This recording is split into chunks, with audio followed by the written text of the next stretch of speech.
hospital gown was cold. So was the hallway. So was the way the nurse didn't make eye contact when she wheeled me out into the discharge bay. I had blood dried behind my ear, a split lip, and a deep cut across my left shoulder. No broken bones. Just bruises. And quiet. The kind of quiet that makes you ask yourself a question you're too embarrassed to say out loud. Will anyone come? I didn't expect flowers. Or balloons. Or anyone waiting with a car already warmed up. I just asked, one text, to the group chat labeled Fam Bam Red Heart. Need a ride from the ER. I sent a photo too. Nothing dramatic.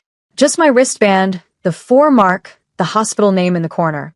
My sister replied 6 minutes later. We're at bottomless brunch. Order an Uber. With a laughing emoji.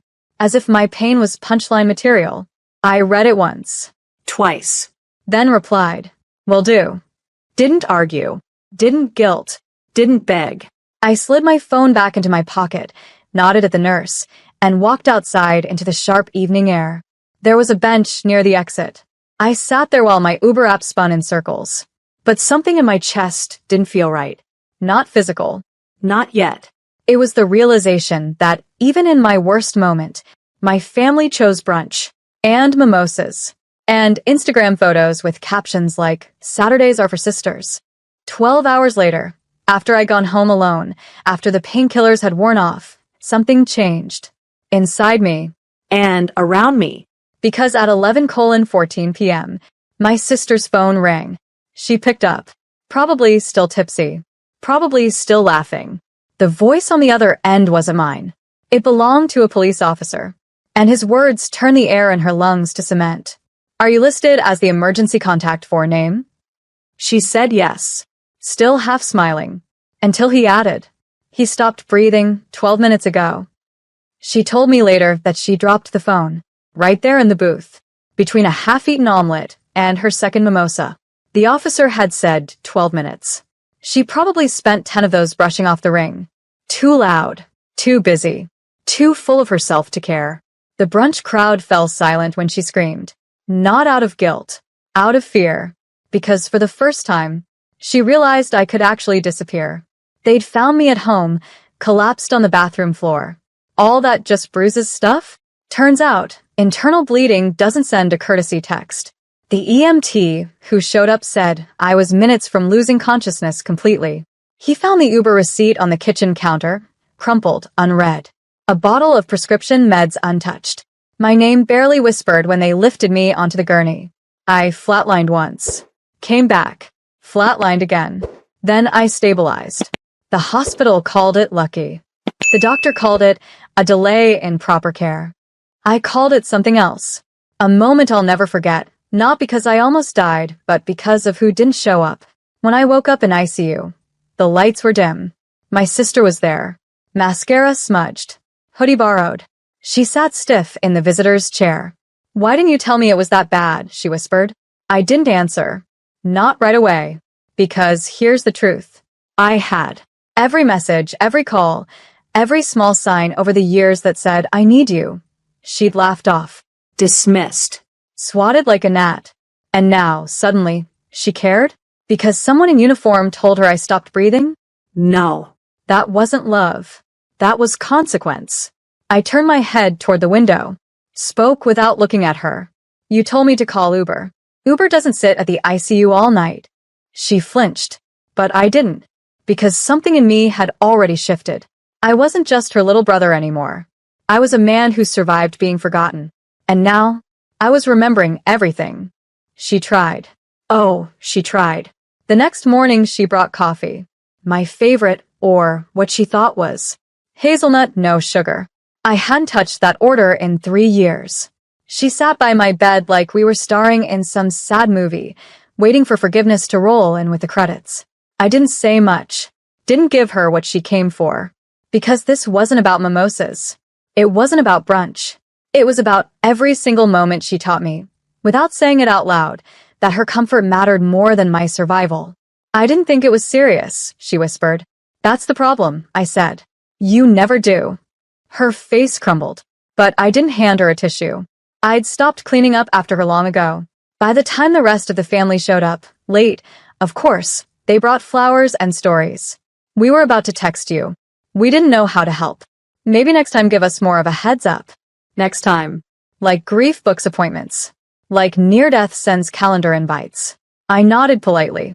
Listen like a man being offered a contract he had no intention of signing. That evening, when they left, I asked the nurse to turn off visitor access. Just for one night. And in the quiet, I wrote one message. Not for them. For the officer who called her. I found his name in the discharge report. Typed slowly, carefully. Then sent. You saved my life. Not because you showed up, but because you saw what no one else did. Thank you. He replied 3 hours later. Simple. No one should ever have to dial out of their own family for help. I read it twice. And felt something loosen in my chest. Because he was right. I shouldn't have had to. But I did. And now that I had, I wasn't going back. I was discharged on a Tuesday. No balloons. No fanfare. Just a wheelchair, a clipboard, and a nurse who smiled like she knew I was walking out of more than just a hospital. My sister offered to drive me home. I said no. Called the same officer who made the call. He picked me up without a second of hesitation. The ride was quiet, comfortable, safe. He didn't ask questions. Just turned the radio down and said, "Let me know if you need anything else." And in that moment I realized he was more of a brother than my actual one ever was. When I got home, I started cleaning. Not the apartment, my life. I left the family group chat. Not with drama. Just a quiet exit. The kind they couldn't argue with because silence doesn't leave fingerprints. I boxed up old birthday cards. Took down framed photos from years that no longer counted. Wiped the digital slate too. Blocked numbers, archived threads, filtered my inbox. And then, I wrote an open letter. Not for revenge. For clarity. I posted it anonymously on a local blog that covered first responder stories. The title read, "The day my emergency contact chose brunch." I didn't name names. Didn't need to. I told the story exactly how it happened. The text. The Uber. The collapse. The silence. I ended it with this. Sometimes, it takes almost dying to finally choose who's allowed to stand beside your life. And sometimes, the person who saves you isn't the one you grew up with, it's the one who shows up when everyone else is sipping champagne. It went viral by morning. The comments section flooded. Messages like, "Same. This broke me. You are not alone." And I believed them. For the first time, I truly did. I didn't answer her calls. Not the missed one at 7:12 a.m. Not the follow-up text at 7:13. "Did you write that?" Not the voicemail she left crying at 7:18. Because I had nothing left to explain. She had stepped over my pain. Sipped around it.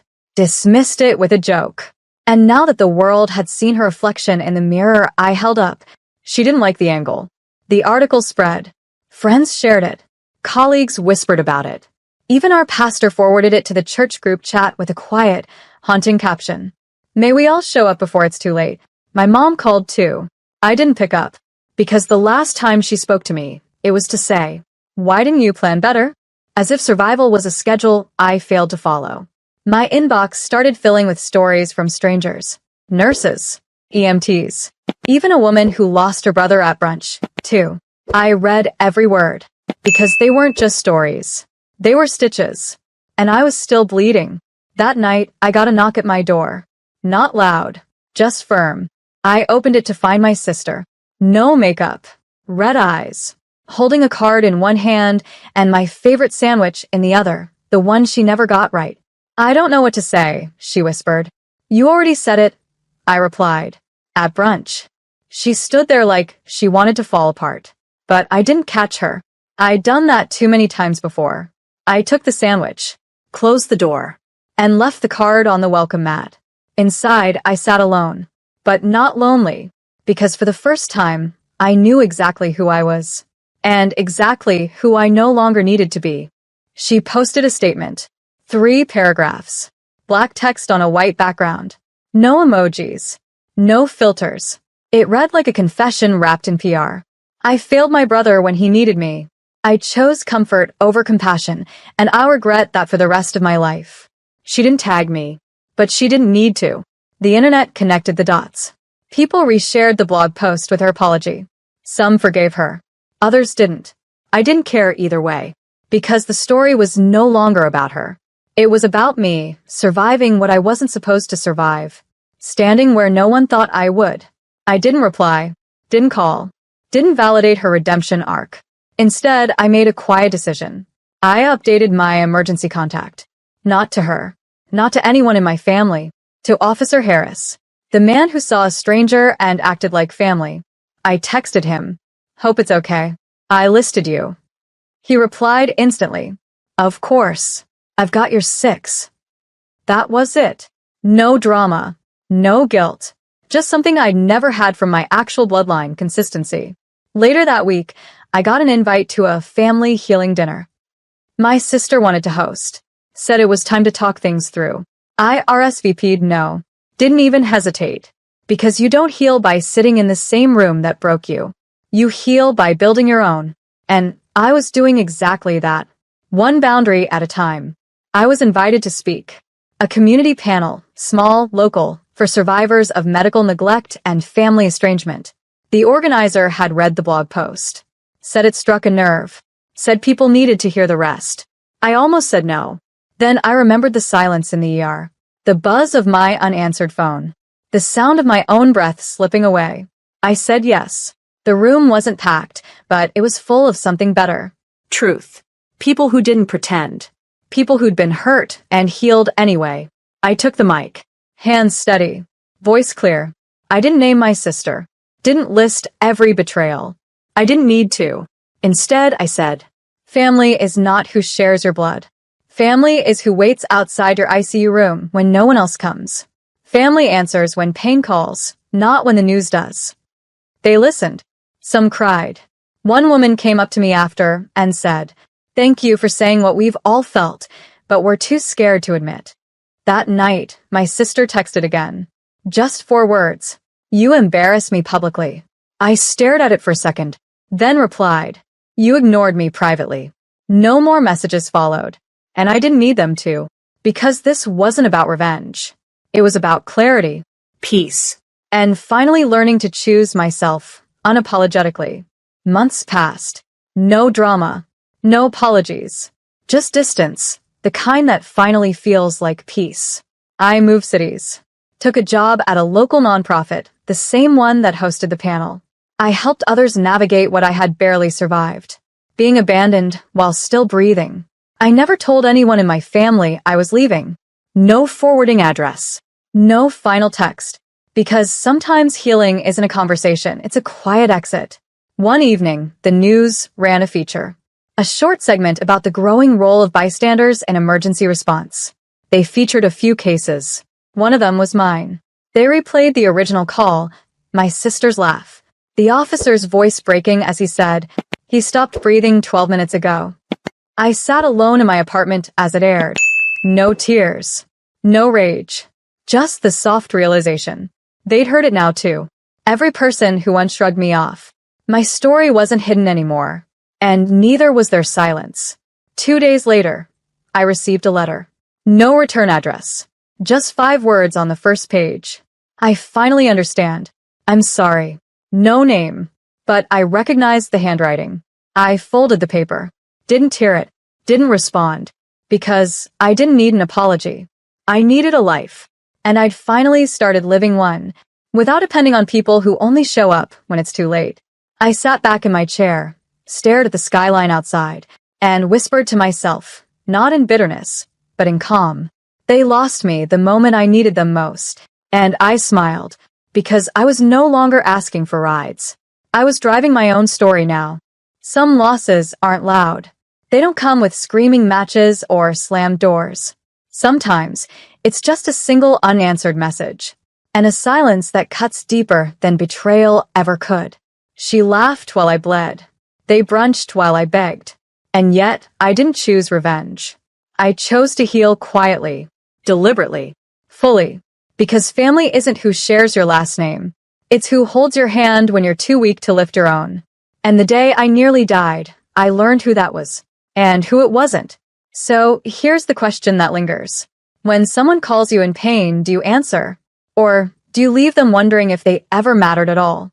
I don't hate them, but I no longer hope they'll change. Because I changed. And that was enough.